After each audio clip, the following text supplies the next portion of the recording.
सभी ग्रामीण चिकित्सक साथियों को हमारा नमस्कार। आज काफी दिनों के बाद ग्रामीण चिकित्सक के लिए जो बात निकल के सामने आई है, रीजन भी है और कारण भी है। मैं आप लोगों को बता दूं कि आज अगर आप लोग मिस करते हैं इस वीडियो को तो अपने जिंदगी का बहुमूल्य समय मिस कर रहे हैं, इस बात को जान लीजिएगा।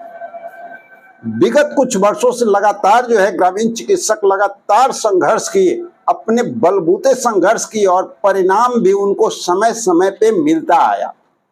रोड से लेकर के सदन तक ग्रामीण चिकित्सक पहुंच गए।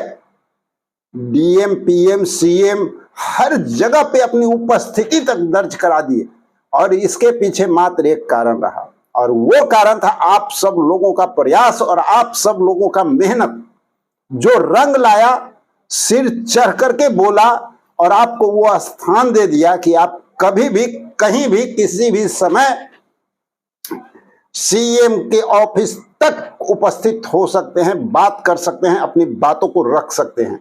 ये अधिकार, ये सम्मान आप खुद अपने बलबूते जो है ले पाए हैं। तो साथियों, ये मौका छूटना नहीं चाहिए। याद कीजिए सन 2020 जिस समय आप जो है पास करके निकले ही थे और आप लोगों ने कोविड के समय में लगातार, जिस समय लगातार लॉकडाउन चल रहा था, पूर्णतः लॉकडाउन था, उस समय हिम्मत करके सीएम आवास के घेराव के लिए निकल गए थे और आपको बदले में जो है टीवी उन्मूलन कार्यक्रम में एक झुनझुना सही लेकिन आपकी एक पहचान बन गई, आपकी आवाज बन गई वो। फिर उसके बाद जैसे जैसे आप प्रयास किए, याद कर लीजिए वो घड़ी जब कोई पेपर में नाम देने से आपको डरता था, लेकिन आप ही लोग वो शख्स थे कि हर जिला से, याद कीजिए हर जिला से आप सब लोगों ने लगातार पेपर में ग्रामीण चिकित्सकों का ऐड निकालना शुरू किया और उसके बाद बड़े बड़े धुरंधर लीडर जो है वो आपके पीछे आए और तब देने लगे और आपके लिए बोलने लगे। पहले बोलने का भी दम किसी में नहीं था, भय इस कदर था कि कहते थे हम राष्ट्रीय हैं, लेकिन वो हिम्मत नहीं था कि एक पेपर में आपका नाम वो लिखवा सके, इतनी भय उनके अंदर थी। तो साथियों, ये आपका देन था। आपने आगे क्या किया ये भी सुन लीजिए। आप लगातार प्रदर्शन किए, रोड पे आए, रोड से लेकर के सदन में अपने आवाज उठवाया, ये आपकी देन थी। कोई राष्ट्रीय लीडर और फाष्ट्रीय लीडर जो है ना, जो आपको चकमा दे करके अपना उल्लू सोजा करने में लगा हुआ है, वो नहीं किया था।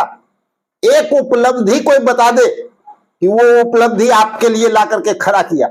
हाँ, एक उपलब्धि है और वो एक उपलब्धि ये है कि आपका शोषण किया। और इस बार एक बार फिर पुनः मौका आया है।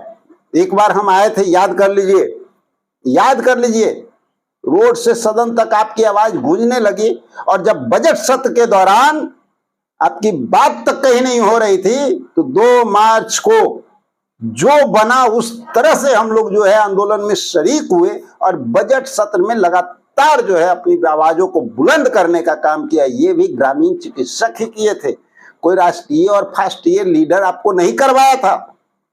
जो उपलब्धि आप हासिल करते आए वो कोई करवाया है क्या? आपने किया, अपने बलबूते किया।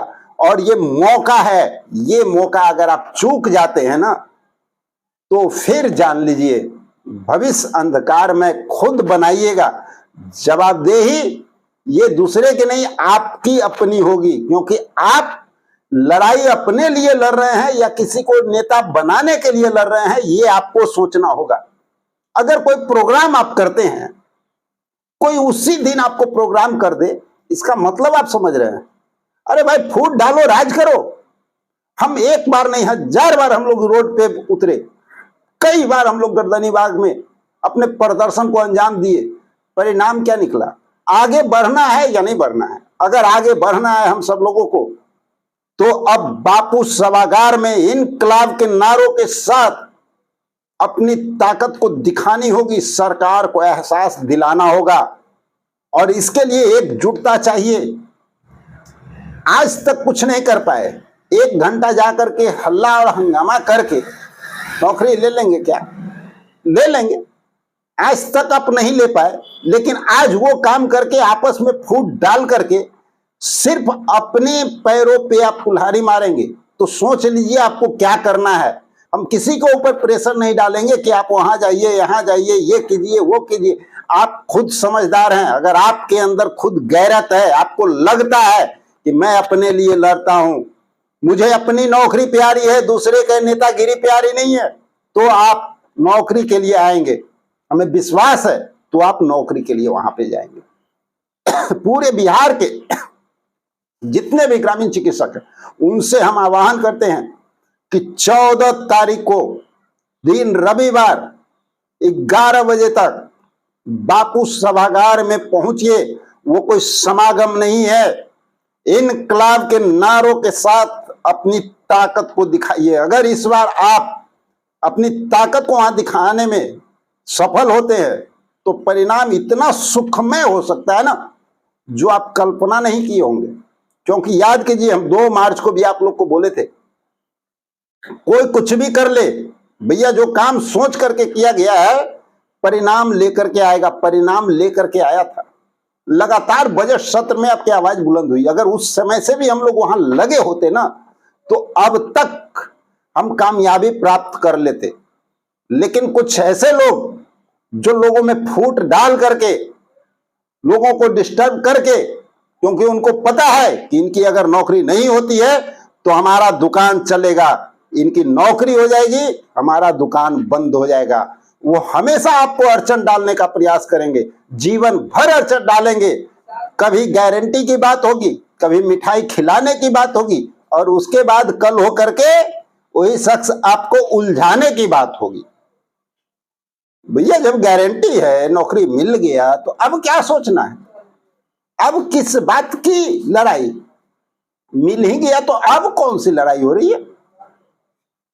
तो बात को समझिए, ये सारा जो है चकमापल उलझाने का है और आपके जीवन के साथ खिलवाड़ करने का। तो साथियों, मौका है, जबरदस्त मौका है। इसके बाद ये मौका भी मिलने वाला नहीं है। 2025 का टाइम चल रहा है। सभी संविदा कर्मियों का वाहवाही जय जयकार हो रहा है। लमसम सब लोगों को कुछ न कुछ सरकार से हासिल हो रहा है, और हम और आप क्या हासिल कर रहे हैं? अपने लिए नहीं, नेता के लिए हासिल कर रहे हैं। फलानमा के जिंदाबाद करके फलानमा के हमको नेता बनाना। सोचिए आप कि आपको फलानमा को नेता बनाने के लिए लड़ना है, तो भैया आपस में फूट डालिए। बापू सभागार छोड़िए, कहीं और जाकर के रोड पे 1 घंटा बैठ करके आ जाइए, कल नौकरी मिल जाएगा। अरे भाई, जब ये काम करने से हमारा ये काम नहीं होगा तो हम अगले काम में हाथ डालेंगे ना। हम सोचेंगे ना कि अगला स्टेप हमारा क्या होना चाहिए। इसमें अगर हम सक्सेस नहीं हो रहे तो आगे हम क्या सक्सेस करेंगे, कैसे हम सक्सेस करेंगे, सोचेंगे या नहीं सोचेंगे। चलिए मिलते हैं एक और अगले वीडियो में। जब तक के लिए जय हिंद।